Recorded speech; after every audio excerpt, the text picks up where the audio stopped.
não só de pão viverá o homem, mas de toda palavra que sai da boca de Deus.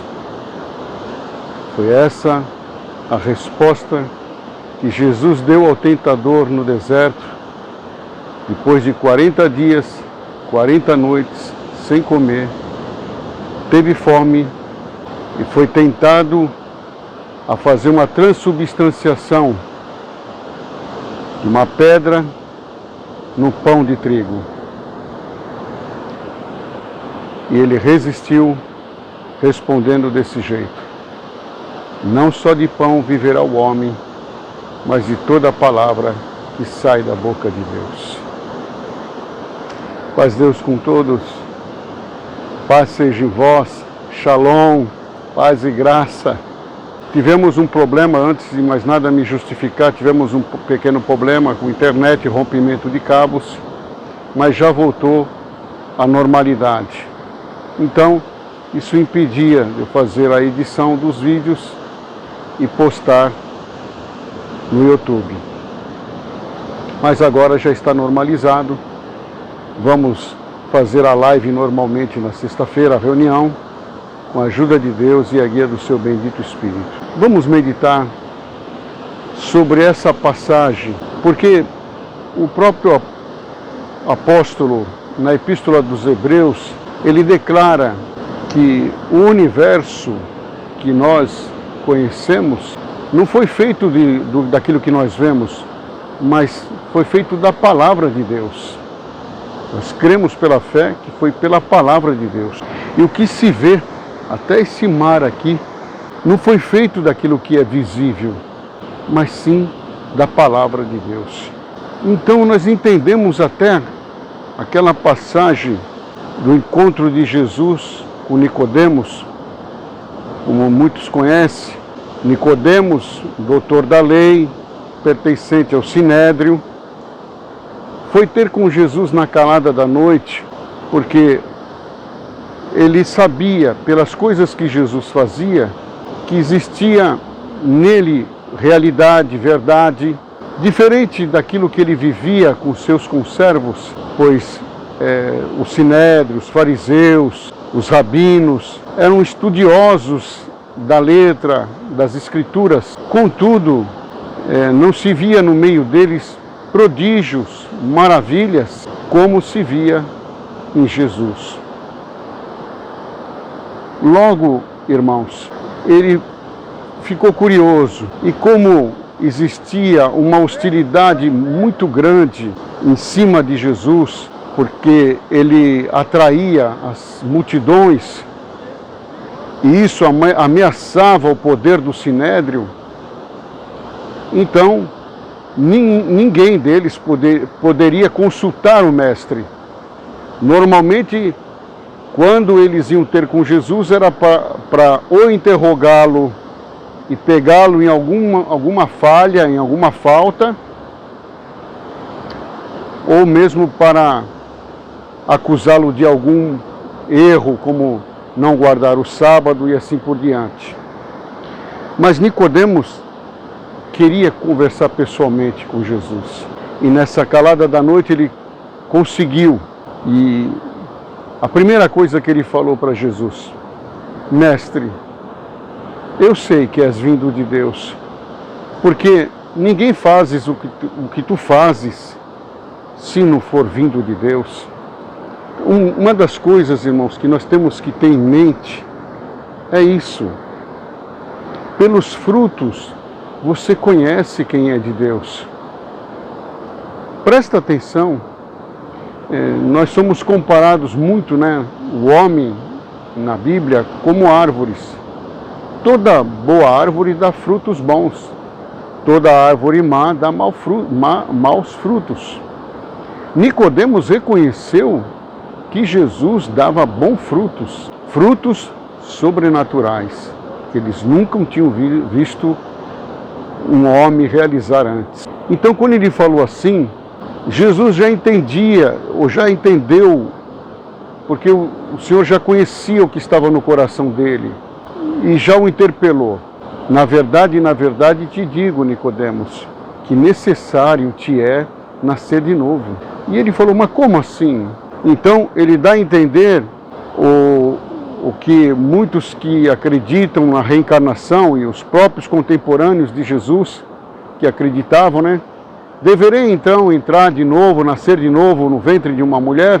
E Jesus declara, o que é nascido da carne é carne, necessário te é nascer de novo da água e do Espírito.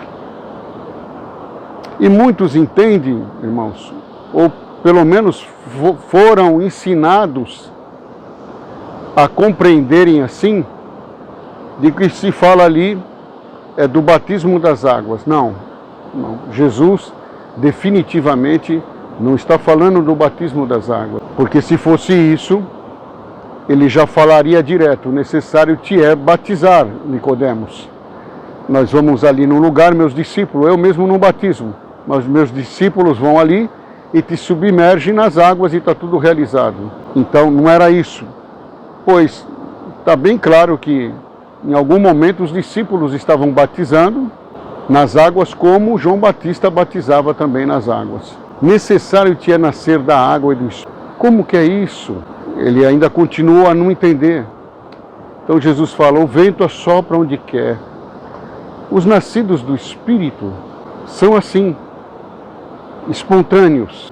Mesmo assim ele não entendeu. Então Jesus ainda continua e diz, se eu, falando das coisas terrenas, não me entendes, imagine se eu começar a falar nas coisas celestiais.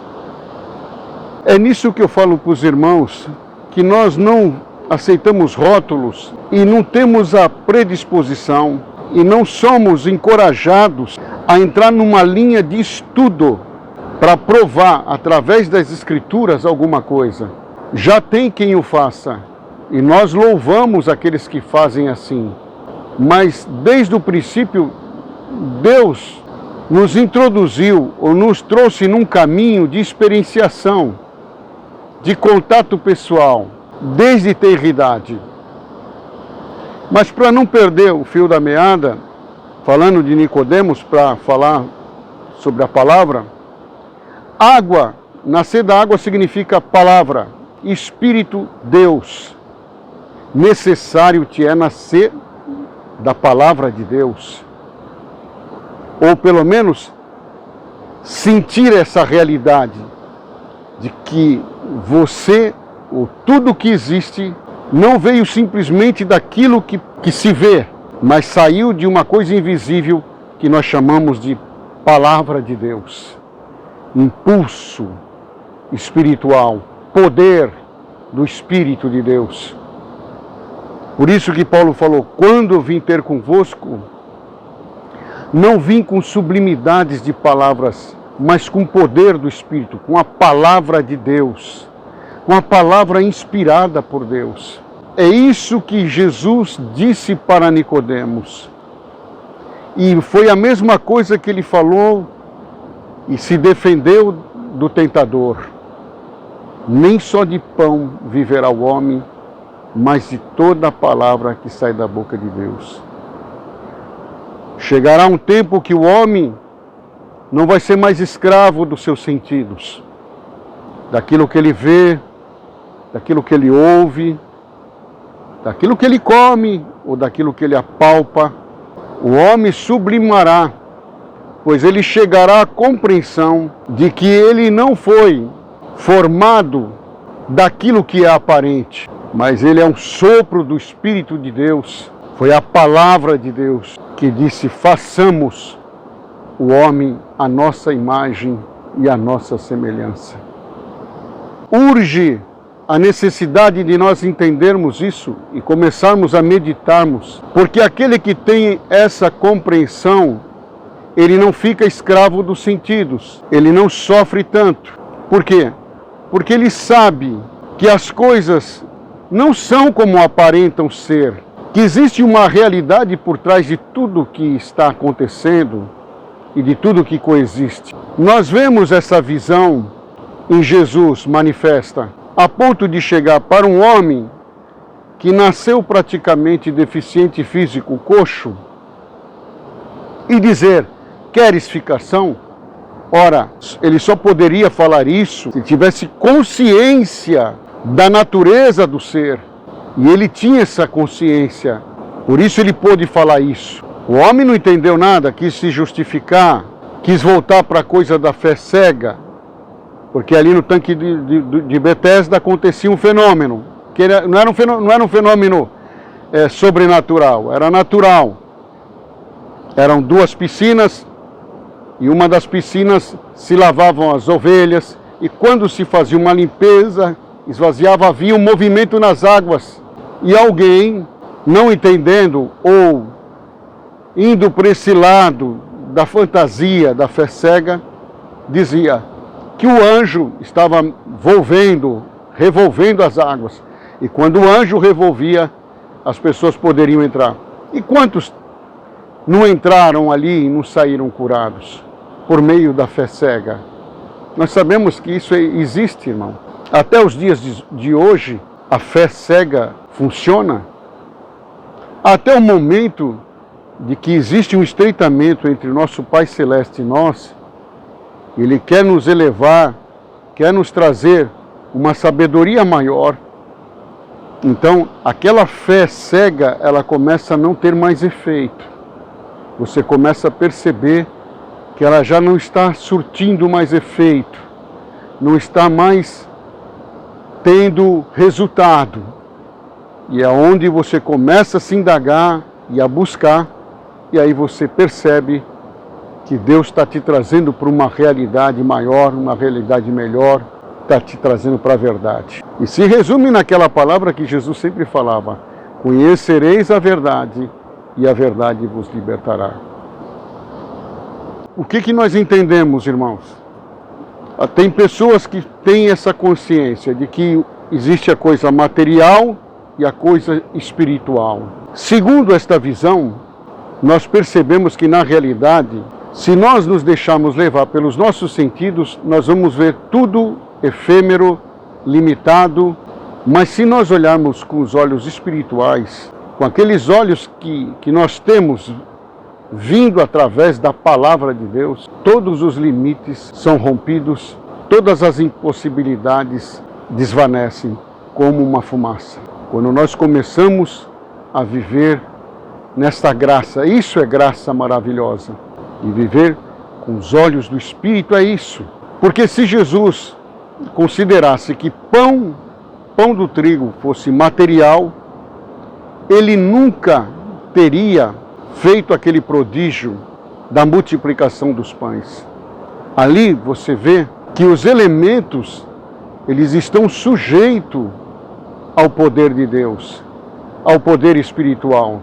Essa separação quem faz somos nós. Nós é que falamos, isso é material e isso é espiritual.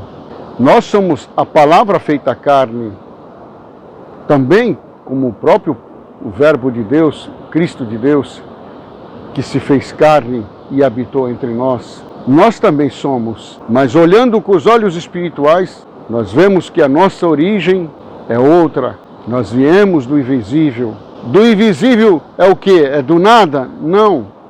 É do invisível aos olhos humanos, ao tato, aos ouvidos humanos.